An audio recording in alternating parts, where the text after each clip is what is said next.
Hello guys, welcome back. I'm going to try to make this short and sweet as possible. I wasn't planning to do a video on this vehicle, but it's too good to not do, I guess.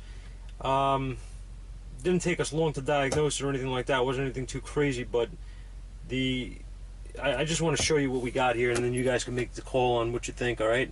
This is a 2007 Hyundai Sonata with a 3.3 V6. History on the vehicle: the woman bought it back in June, sometime in the middle of June. She drove the car for a couple of weeks and it shut off and wouldn't start. She brought it to a shop in her town, and as what they told her was that a fuse was blown. They changed the fuse and the car started up. They couldn't find anything wrong with it and they shipped it. So she got the car back, made it about a mile. The car broke down again. She had it towed back to the shop. They checked it. They told her it has a fuse that's blown. The car started right back up. They don't see why the fuse blew. It may need coils. We don't know for sure. And the lady told her, please fix the car. Told them, hold on to it as long as you need it. We need to fix this thing, whatever. At that point, he had the car for a month. Apparently, this is what I'm told. I don't know the whole, obviously I'm just relaying what I was told. The car was sitting at the shop for a month. They were trying to fix it, and they couldn't get the fuse to blow. They couldn't get the problem to happen. So they gave the car back to her yesterday, and they actually referred her to us, telling her that we specialize with drivability, electrical problems. Come see us. So she took the car. She attempted to drive it down here. She made it about a mile from the shop, or 2 miles from the shop. It blew the fuse. A fuse blew again. Apparently the car shut off, and she called me and then called the tow truck and had it brought down here sometime today. I've been busy. My partner's busy, so I took a minute. I wanted to come out here and take a quick look, see what's going on. First thing I did with this thing is scan it. I don't care if a fuse is blown. I don't care what's happening with a car. The first thing I want to do with any car like this is I want to scan it and see what's going on. So I only went into powertrain. It's really all I needed at this point. But I went into powertrain first quickly and pulled the code P0685.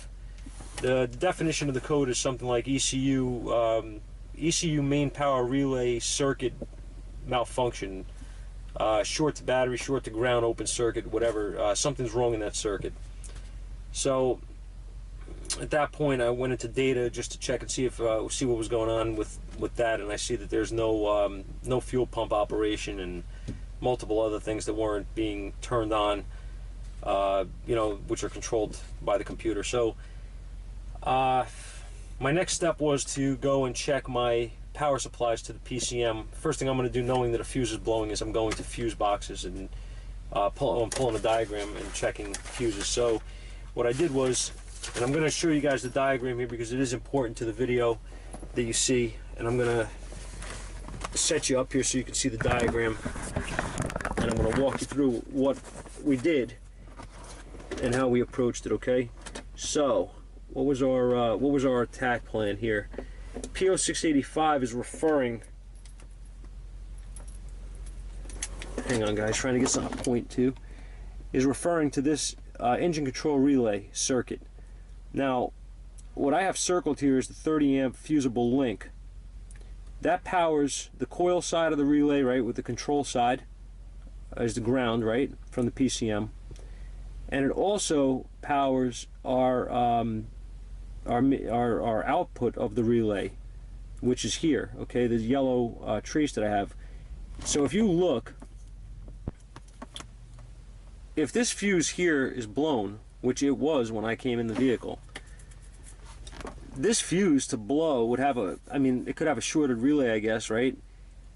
When this contact closes, the output goes, sorry about that text message. When this contact closes and it puts power from that fuse through the relay contact and out here, it's gonna, disregard this 2.4 here, it's gonna go to here. This is a 3.3, and it's going to feed the PCM on a pink wire. It's going to feed the canister purge. It's going to feed multiple other things here. Variable intake valve. It's going to airflow sensor, Okay, all this stuff is going to be fed through this fuse, okay? But it's going to go through this sensor fuse first, which is a 15 amp, right here, okay? So just try to follow me here. If this contact closes, here's the output, right? And it's going to this 15 amp fuse directly. So, for this fuse here to blow, your problem has to be before this fuse. You understand what I'm saying? If it was on this circuit, any of these things. But this also bypasses that fuse and goes and feeds this yellow trace here. Okay, so now what do we have on here? 3.3 liter. That applies. It's a 10 amp. Okay, that feeds all the PCM here, and it feeds whatever. So this, if this was to have a short somewhere out here, it would blow that 10 amp first. You follow what I'm saying? It would not blow this 30 amp before, you know what I mean, before the relay. So if we continue on, this goes to another, it powers another fuse, another sensor fuse here, 15 amp. Again, if you have a problem here, O2 sensors that shorted or something like that, which we see a lot, you know, the wiring, it would blow this fuse here. It would not blow my 30 amp fuse here, all right? So we're going to continue on. It says it goes to sensor fuse diagram 3 of 6, J. So we're going to go to that. I'm going to find that for you guys, and I'm going to show you. Okay, so I hope you guys can see this fairly good at least. If we go to J right here, right, that's the continuation. What do we have? We have sensor 3 fuse 10 amp. Same thing applies here, okay? Anything here that's shorted, this fuse is going to be blown. Alright, continue on. Yellow trace, we're going to go to ignition coil fuse 20 amp. Same thing applies here, right? Any of these, this here is going to feed all 6 coils, and it's going to this condenser here. Now, if anything here is shorted, right, what's going to blow, guys? The 30 amp or the 20 amp? It's not going to blow the feed fuse to the relay. It's going to blow this 20 amp fuse. Okay. Now, here's where things got interesting, right? The fuse that was blown was none of these. The fuse that was blown was my 30 amp. Actually, I got it right here. Look at that. I have it ready for you guys. 30 amp fusible link. And if you guys can see in here, it is blown. If I push on this, you can see the opening. Alright, there it is blown. This is what blew. Now, when I got in the vehicle, here's what I found sitting in the cup holder. Okay, and guys, I just want to give a quick tip on something here. For any of you guys that pay any attention to anything I say, which is probably a few, I want you to look at this fuse, and this has nothing to do with this vehicle, but I just want to show you as an example. This is a garbage fuse. You see this? You see there's no, you can't really make out the amperage rating on here. It's like clear. It's not painted on or anything like that. It's not white. These fuses are garbage. Don't use these fuses. Okay, I've had multiple fuses like this that have nothing but problems. Don't ever buy these. These are those cheap garbage fuses that they sell for like $3 for a pack of 100 or whatever they are. They're no good. Only buy good brand name fuses. Trust me on that. You will run into a problem and you'll pull your hair out. Do not use these. Okay, so at that point, in the door jamb, there's another fuse, another 30 amp, which is not blown, but it's sitting inside the door. So now we got two different types of fuses here, neither of which are blown. Okay, if you notice though, the one on my left, that's the fuse you should be buying. You see that fuse is a really, that's a real fuse. That's a good fuse. It's got the writing on it. You can make out the white. That's the fuse you buy, not this cheap, clear, transparent looking junk. These are garbage. So just a quick tip for you guys. All right. So let's get back on track here. My 30 amp fusible link was blown. My 30 amp fusible link should not be blown in this vehicle unless I have a problem right here somewhere, right in this area. Faulty, I mean the relay, obviously the relay could be shorted, but I should not have a blown fuse here. This doesn't add up. It's all integrated inside this box for that power feed to blow this, for that output to blow this fuse, okay? So, knowing that this car was worked on, what do you think my next move was? my next move was to go over what was done to the vehicle. Alright, seeing these 30 amp fuses sitting in here, I didn't like that. Why were they changing 30 amp fuses? What were they doing? Well, I kind of put two and two together, and I'm going to show you. He mentioned to this lady that you may need coils. So my thinking was, coils, huh? Why would you say coils? Why would you pick coils out of that mess of crap that's in this diagram, right? There's 500 parts in here that could be contributing according to the diagram, right? Well, not really. Not from what I saw, but he said coils. So I focused on coils right here. 20 amp. Okay? Alright, let's move on. I'll show you. Go into this box. 21 is my ignition coil fuse, and it says 20 amp. 21 is this one. I put this fuse in, guys. This was not here. Guess what was in there? 30. Somebody put this fuse right here in here, okay? So, at that point I said, isn't that interesting?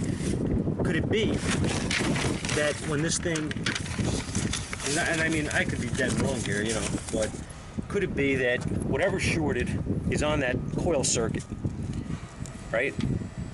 But for some reason, being that this was a 30 amp in here, it didn't blow fast enough. And instead of blowing this fuse, it blew my fusible link. This is my theory. So I looked into the, I was about to actually go get my oscilloscope and put a fuse holder in here so that I can check my amperage draw while this thing was running, okay? And I wanted to see what was going on the coil circuit. I never had to get that far because I want to show you what we found. What happened is pretty simple, and what we did is a visual inspection, right? Visual inspections are important. So I came over and I kind of like just looked under here. I was about to go pull this cover off, and I didn't want to disturb anything at first, and I looked and I noticed something that I didn't like. I noticed, and remember, pink is my wire, pink is the power output. You see right here, you see that bolt on the thermostat housing? Alright, check this out. All I did was I went over here and I picked it up. Now, do you see the top of that bolt right here? Right where my nail is? Can you see that burn? Check this out. Now, I'm going to move this so I can show you. Found our short, guys. Found our short. This poor lady's been going crazy for months for a freaking wiring harness that was probably moved and shouldn't have been and put into a bad spot.